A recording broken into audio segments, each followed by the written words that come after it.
नमस्कार सर्वांना. झाला का चहा वगैरे सर्वांचा? आता माझा नाश्ता वगैरे झाला, पूजा वगैरे करून झालेलं आहे. आता आपल्यालाच बनवायची आंबाडीची भाजी. सर्वांनी व्हिडिओ पूर्ण बघा. ॲसिडिटीसाठी भाजी खूप उपयुक्त आहे.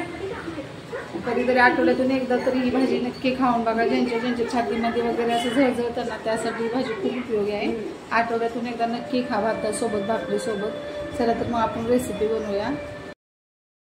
ही आहे बघा आंबाडीची भाजी. आता ह्याला ना आपण आता कुकरला लावायचे चण्याची डाळ करून. चण्याच्या डाळीसोबत अशी पानं घेतलेले आहेत.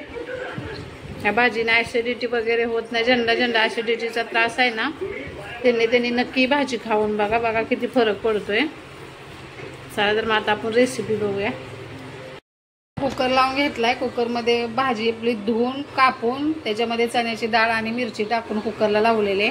आता 3-4 शिट्ट्या देऊन घ्यायच्या. आता आपली डाळ बघा, ही डाळ भाजी शिजवून झालेले कुकरला. आता याला फोडणी देऊया.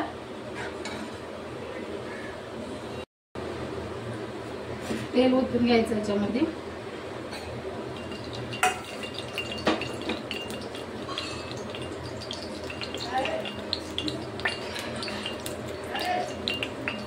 तेल तापलं की असं थोडेसे जिरे टाकून घ्यायचे आपल्याला.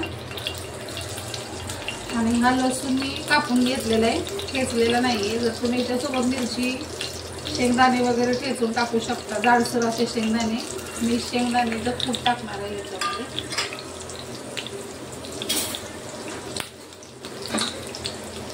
आखे शेंगदाणे टाकले तरी चालतं.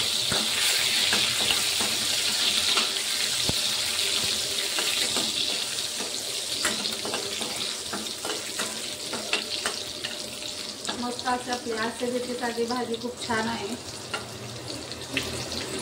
थोडीशी हळद टाकून द्यायची.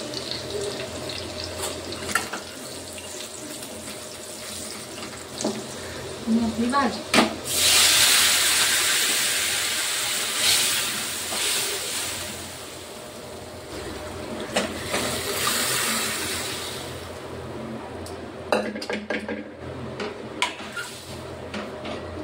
हळद नाही टाकली तरी चालते, असं काही नाही. तुम्ही थोडीशी हळद इथे टाकलेली आहे.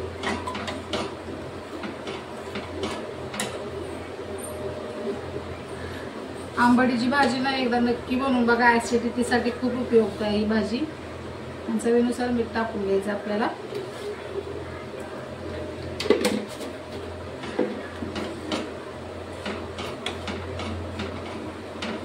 चांगली अशी मस्त मिक्स करून घ्यायची. आणि त्याला आपण 1-5 मिनिट बारीक गॅसवरती झाकण लावून ठेवूया.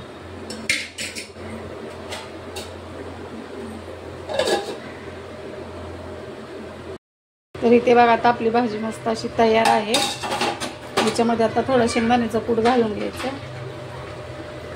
तुम्ही असे मिरची सोबत वगैरे शेंगदाणे भरडे असे चेचले ना, लसूण, मिरची आणि शेंगदाणे, तर खूप छान भाजी बनते. त्या प्रकारे आता बघा आपली भाजी तयार आहे. भातासोबत, भाकरीसोबत ही भाजी खूप छान लागते. खरंच ॲसिडिटीला एकदम उपयोग आहे. ज्याच्या छातीमध्ये जळजळ वगैरे, ज्यांच्या छातीमध्ये जळजळ वगैरे होते ना, त्यासाठी ही भाजी ना खूप चांगली आहे. तर नक्की एकदा करून बघा. व्हिडिओ आवडला सुद्धा सर्वांनी सबस्क्राईब करा, लाईक करा, सर्वांनी कमेंट करा. भेटू पुढच्या व्हिडिओमध्ये. धन्यवाद.